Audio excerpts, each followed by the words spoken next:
বিসমিল্লাহির রহমানির রহিম।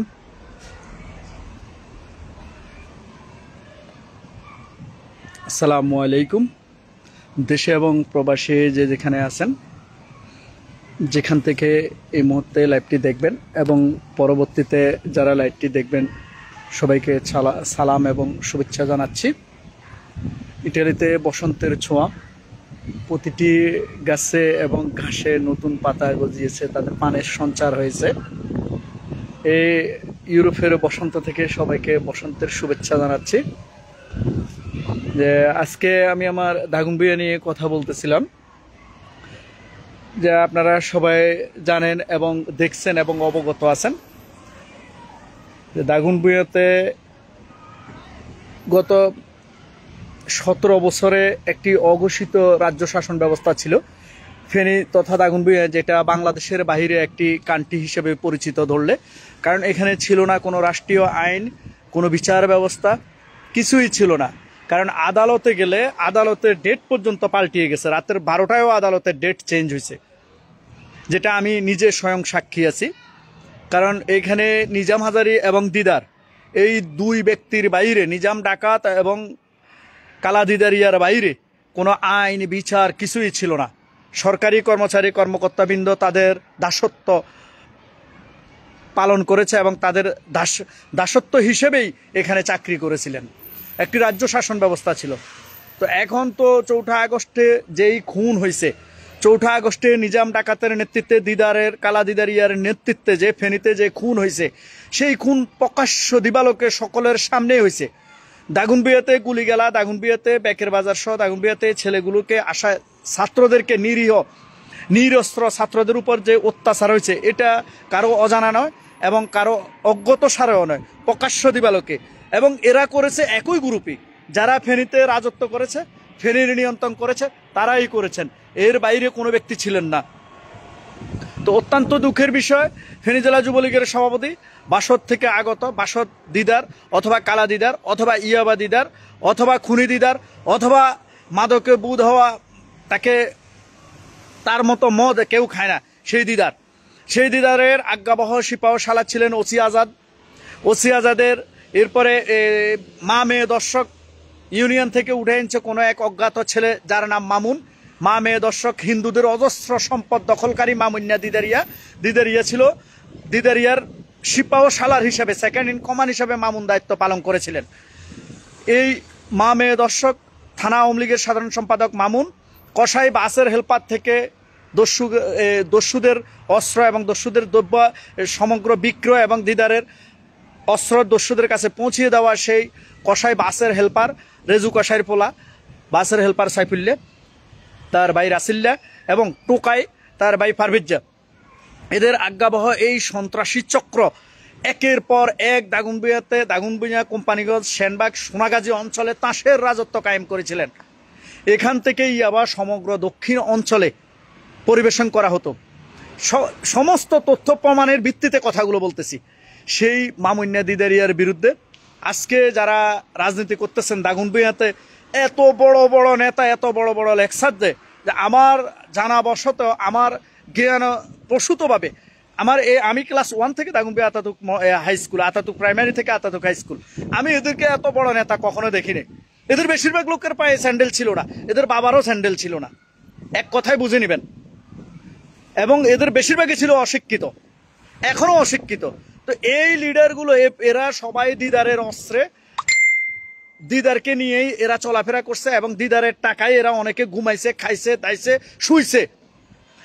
কারণ হচ্ছে যে এরা দিদারের বিরুদ্ধে এই পর্যন্ত কোনো লোক বলে নাই, নিজাম হাজারের বিরুদ্ধে কেউ অভিযোগ করে নাই, দিদারের বিরুদ্ধে এই পর্যন্ত, কসাইদের বিরুদ্ধে এই পর্যন্ত কেউ অভিযোগ করে নাই। দাগনভূঞা থানা বিএনপি এবং যারা বিএনপি করেন, বিএনপির রাজনীতি করেন এবং জামাতের রাজনীতি করেন, ওনাদের কাছে প্রশ্ন রাখতে চাই যে 4 আগস্টের খুনের পরে এতগুলো নিরীহ নিরপরাধ ছাত্রকে খুন করছে, আপনারা একটা কথা এবং বিচারের ব্যবস্থার জন্য আজ পর্যন্ত আপনারা রাজপথে একটা মিছিল করেন নাই এবং দায়ীদের বিরুদ্ধে ব্যবস্থা নেওয়ার জন্য প্রশাসনকে চাপ দেন নাই, অথবা কোনো সেমিনার অথবা মানববন্ধন করে প্রশাসন, পুলিশ এবং বিভিন্ন বাহিনীকে তাদের বিরুদ্ধে ব্যবস্থা নেওয়ার জন্য বলেন নাই।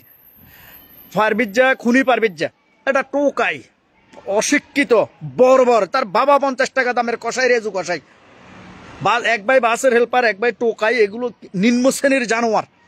এই জানোয়ার ফেসবুকে আসি পোস্ট করে আমার সমস্ত অস্ত্র, সমস্ত সরঞ্জাম দেওয়ার পর, সমস্ত হাতিয়ার দেওয়ার পর, মানে তার সমস্ত ক্ষমতা দেওয়ার পর দাগনভূঞাতে তারা কিছুই করতে পারে নাই।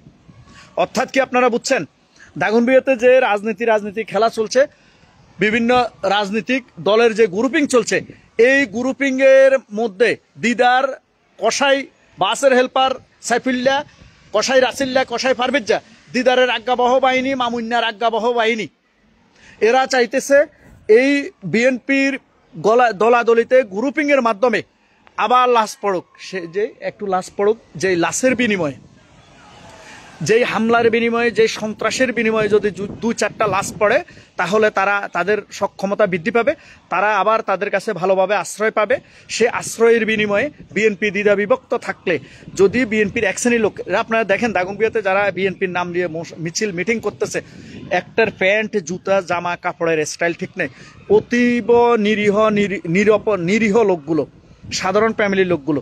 আমি দেখছি বেশিরভাগই চেহারা শুরুতে এরা পড়ালেখা করে না, স্কুল কলেজে যায় না। আপনারা দেখছেন ফেসবুকে বিভিন্ন জায়গায় যে দাগনভূঞাতে শ্রমিক সংকট, কৃষি শ্রমিক সংকট, রাজমিস্ত্রির শ্রমিক সংকট, রিক্সা সিএনজি ড্রাইভারের সংকট। এর কারণ এদেরকে ডেকে এনে রাজনীতির নামে তাদেরকে দিয়ে বিভিন্ন মিছিল মিটিংয়ের মাধ্যমে তাদেরকে ব্যস্ত রাখতেছে। বিনিময়ে নিরপরাধ এই ছেলেগুলো যে বিভিন্ন খুনের এবং সন্ত্রাসী চাঁদাবাজি মামলার আসামি হয়ে তাদের জীবন শেষ হয়ে যাবে। যারা করাইতেছে এরা পরিকল্পিতভাবে করাইতেছে। এটা দিদারিয়া তার বাহিনী দিয়ে এদেরকে ব্রেন ওয়াশ করে এদের মাধ্যমে দাগনভূঞাতে সন্ত্রাসের রাজত্ব কায়েম করতেছে। দেখাইতেছে যে দাগনভূঞা দিদারের বাইরে কারো কোনো ক্ষমতা নাই, দিদার ছাড়া দাগনভূঞা নিয়ন্ত্রণ করতে পারবে না। দিদারের অস্ত্রে প্রকাশ্যে পারবিজ্জা বলতেছে তার সরঞ্জাম দেওয়ার সত্ত্বেও কেন দাগনভূঞাতে তারা পারতেছে না। এটার মিয়ানিং বুঝছেন? দাগনভূঞাতে এই খুনি চক্র, কসাই চক্র এবং ফারবিজ্জাকে 5ই আগস্টে কে আশ্রয় দিছে এটা সবাই জানে। এরা চাইতেছে একটি অস্থিতিশীল পরিবেশ তৈরি করার জন্য। দাগনভূঞার মানুষকে সচেতন থাকার জন্য অনুরোধ করব, এবং যারা মিছিল মিটিং এভাবে দাঙ্গা হাঙ্গামায় অংশগ্রহণ করতেছেন তাদের কাছে বলবো, আপনার ফলাফল কি? আপনি আগামী 5 বছর বা 2 বছর পরে কি পাবেন? আপনি যদি 2-4টা মামলার আসামি হন, আপনার ফ্যামিলিকে দেখবে। এবং আপনি এই রাজনীতি, এই স্লোগানের মাধ্যমে আপনি কি কোথাও সরকারি চাকরি পাবেন? আপনি কোথাও টেন্ডারবাজি করতে পারবেন? আপনি কোথাও জনপ্রতিনিধি হবেন? কেন আপনি এদের আশ্রয় প্রশ্রয় এবং যেই নেতারা, যাদের নেতা নামদারি যে লোকগুলো আপনাদেরকে ডাকতেছে, তাদের ডাকে আপনারা আসতেছেন? নিজে নিজে বসে সন্ধ্যাবেলায় চিন্তা করবেন ঘরে ফেরার সময় যে আমি কি করতেছি, কার জন্য করতেছি, কেন করতেছি। আমি কিছু লোককে দেখছি জনাব আব্দুল আল, সর্বজন শ্রদ্ধ আব্দুল আল মিন্টু সাহেবের নামেও বক্তব্য দিতে, যত বড় মুখ নয় তত বড় কথা। এখানে অনেকেরই দেখছি ম্যাট্রিকও পাশ করে নাই, এসএসসি পর্যন্ত যায় নাই, কিন্তু এরা আব্দুল আল মিন্টু সাহেবের সমালোচনা করে, আকবর সাহেবের সমালোচনা করে। ভাই, রাজনীতি করবে রাজনীতিবিদ, সমাজ সেবা করবে সমাজসেবক, মানুষের উপকার করবে মানুষ। আপনি কি 10টা ফ্যামিলি চালাবার ক্ষমতা রাখেন? আপনি কি সমাজ সেবা করার ক্ষমতা রাখেন? আপনার পকেটের পয়সা দিয়ে আপনি কি একটা সপ্তাহ কাউকে চালানোর মতো বা কারো পিছে 2-4 টাকা খরচ করার ক্ষমতা রাখেন? অথবা আপনি মামলা খাইলে আপনাকে জেলখানা থেকে ছাড়াই আনার মতো আপনার ফ্যামিলিতে কারো সে অ্যাবিলিটি আছে কিনা? এবং রাজনীতির মিয়ানিং বুঝছেন? রাজনীতি হলো প্রথমে পরিবার, এরপরে সমাজ, সমাজ থেকে গ্রাম, গ্রাম থেকে ইউনিয়ন, থানা, এরপরে আপনার জেলা, জেলা থেকে আপনি কেন্দ্রীয় লেভেল ঢাকাতে রাজনীতি করবেন। আপনি কি চিন্তা করছেন আপনাকে সেখান পর্যন্ত কেউ নিবে বা এখান থেকে আপনাকে কেউ টেনে উঠাবে? মনে রাখবেন, বাংলাদেশে 120টির অধিক বিশ্ববিদ্যালয়। এখন প্রতিনিয়ত বিশ্ববিদ্যালয় থেকে গ্র্যাজুয়েশন কমপ্লিট করে ছেলেরা আসতেছে, যারা রাজনীতি বুঝে, সমাজনীতি বুঝে। জারি আন্দোলনের পরিপ্রেক্ষিতে 17 বছরের বাংলাদেশের মানুষের ঘাড়ের উপরে বসে থাকা ভারতীয় এজেন্ট শেখ হাসিনার মতো খুনি স্বৈর শাসককে পতন হয়েছে। এটা মনে রাখবেন। তারা আবার কিন্তু যার যার স্থানে চলে গেছে, এখানে রাজনৈতিক পরিচয় লাগবে না। আপনি গরিব মানুষের সন্তান, আপনি দাগনভূঞাতে যেই সকল কর্মকাণ্ড করতেছেন, আপনার ফলাফল আপনাকেই ভোগ করতে হবে, আপনাকেই ভোগ করতে হবে।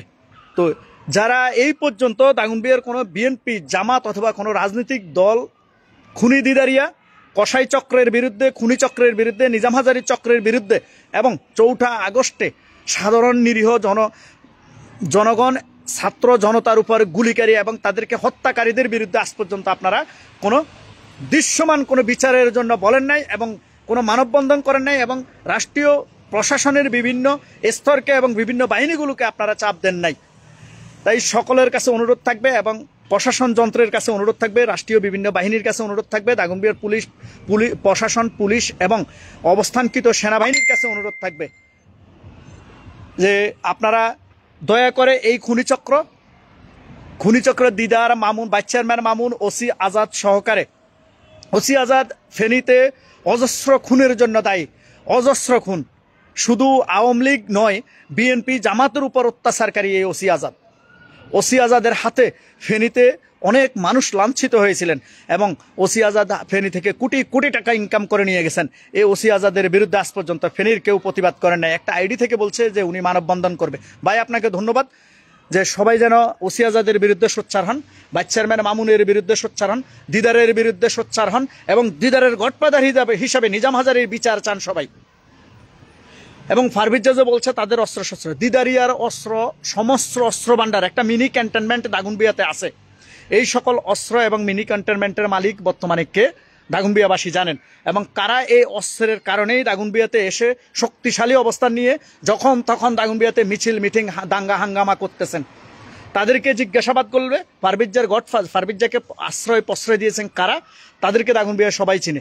প্রশাসনের কাছে দাবি থাকবে, দাগনভূঞার মানুষের কাছে দাবি থাকবে, আপনারা তাদের বিরুদ্ধে সোচ্চার হবেন, প্রতিবাদ করবেন এবং দিদারের সমস্ত অপকর্মের বিরুদ্ধে আপনারা কথা বলেন। আমরা আমাদের পরিবারের পক্ষ থেকে দাগনভূঞাতে সাংবাদিক সম্মেলনের মাধ্যমে দিদার এবং দিদার চক্রের মাধ্যমে এবং মামুনিয়ার সমস্ত অপরাধের বিরুদ্ধে দাগনভূঞাতে সাংবাদিক সম্মেলনের মাধ্যমে আমরা অচিরেই সমস্ত তথ্যগুলো তুলে ধরব এবং আমার ভাই খুন এবং 4 আগস্টে দাগনভূঞার সমস্ত ফেনীর সমস্ত খুনের বিচারের জন্য তথ্য প্রমাণ দিয়ে সকলের নাম দিয়েই আমরা সাংবাদিক সম্মেলনে উপস্থিত হব।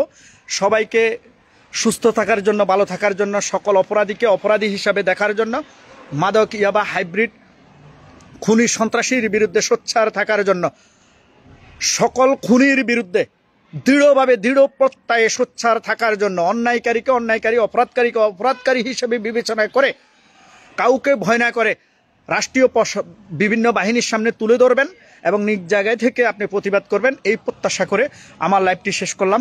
আমার ভাই খুনের বিচার হবে ইনশাল্লাহ বাংলার মাটিতেই। সবাইকে ধন্যবাদ এবং আমার লাইভটি শেয়ার করার অনুরোধ থাকবে। আসসালামু আলাইকুম।